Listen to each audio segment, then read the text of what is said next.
بسم الله الرحمن الرحيم dhegeystayaasheeda qiimaha qayaalow maanta waxaa halkan ka hadlaya Cumar Awaali Ibrahim Afhayeenka qurba-joogta beesha Cisse. maanta mawduucan ka hadlaynay waa laba qodob, waa Ethiopia iyo kililka shanaad ku saabsan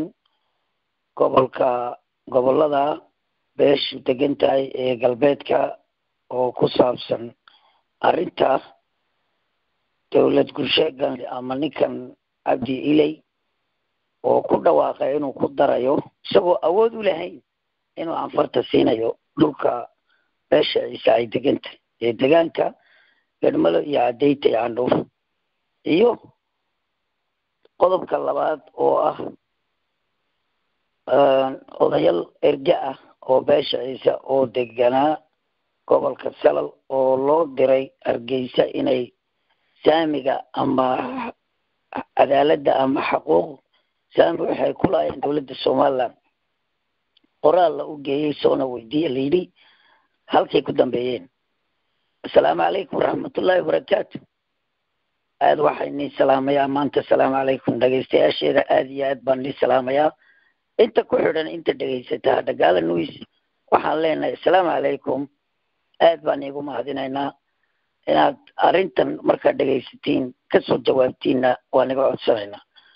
assalaamu calaykum again. waxaan leenahay maalin wanaagsan meel kastood adduunka ka joogtiin. waxa weeyaan kow waxaan ku bilaabaynaa Jigjiga. beesha Cisse maalintii ay ogaadeen wax la qaybsatay ama ay isku dartay inay dawlad wada yeeshaan qalad weyn bay gashay. qoomiyad weligeedba meel taagnayd oo wixii gaar u labaan ahaan jirnay siibay gobolka Ethiopia city 92 markii Tigray government timiday mistake dhacay beesha Cisse inay Jigjiga ay dirdaba kulus gareyso waa nasiib daro.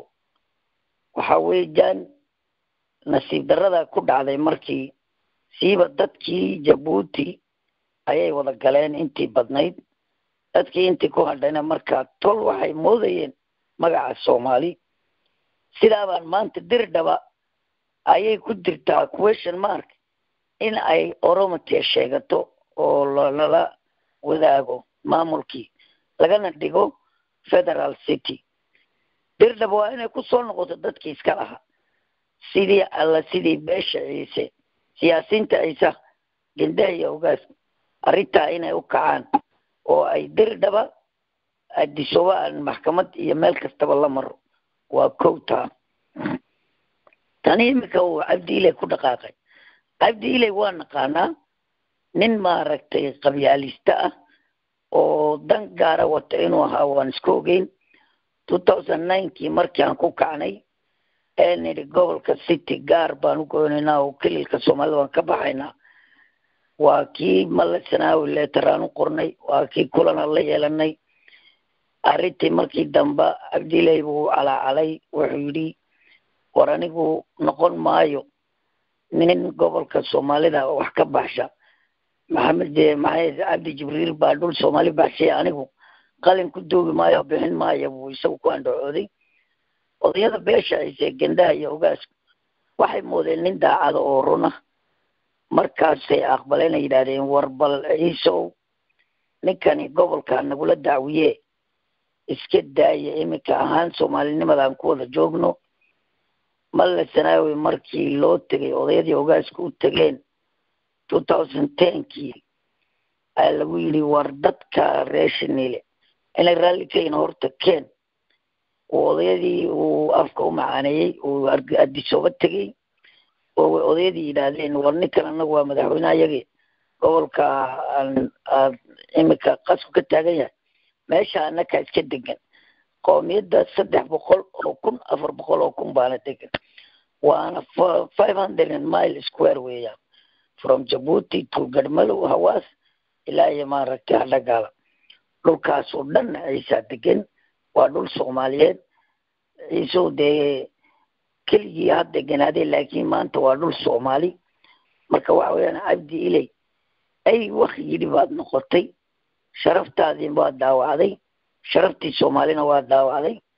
dhulka dad baa degan dad baa dhiig u daatay ku degan ilaa maanta haddaad moodayso warqad yar oo cadood saxeexday inaad ciise ku baabi'ini waad qaldantay sharaftii soomaaliyeedna waa dishay sharaftii ogaadeen waa dishay taadiina waa dishay taariikhda meel madow ayaad ku qornaan doontaa waddankan adeyti candhuufi garmalona rag baa jooga u soo dhintay ilaa maantana hal anfari ma degana anfartu waa agagaarkay degan tahay laba qaybood baa loo kala degan yahay waa dad muslim inay nabad wada yeeshaan waan jecelahay laakiin dadkan dhulka degan baan dad kale ku dul siinaya ee kartida ma liidba waa dhacday khasaare maantana laga bilaabo waxaan isku leenahay ma jiro gobolka ciise iyo weligoodba iyagaa tashada haysanaya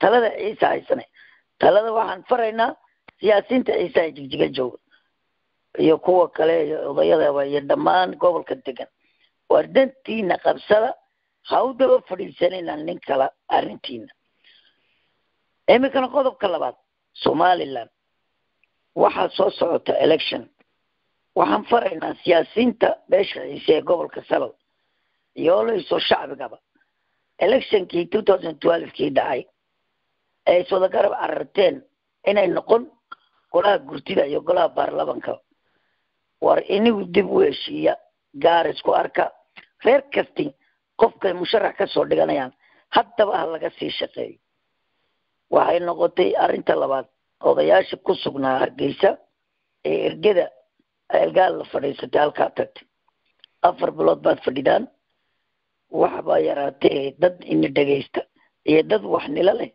oo danaynaysiin ma jirto dee ayayna inigu ka tashada soona noqda insha allah weligiina dawlad iyo dad ma hoos joogeyn maantana ma hoos joogeyno waxaa kaloon mid kale ku odhanayaa reerkan samaroon abtiyow odayada iyo caaqilada iyo siyaasiyiinta iyo raggaa waxgarad isku sheega tihiin dowladdiisii raaya waa tahay inagana ignore garaysa ciisena ignore garaysa waxaan odhan lahaa inkastoon garanayo inaad inagoo waxba haysan haddana aad qas wadiin haddii aad maanta sayla iyo lugayaalan rabnaada aad joojisaan inagu bak iyo booram aad leedihiin waan ognahay sayla lugayana ciisaale waa xuduudkii leedankii maraykanku kaga tegey ingiriis kaga tegey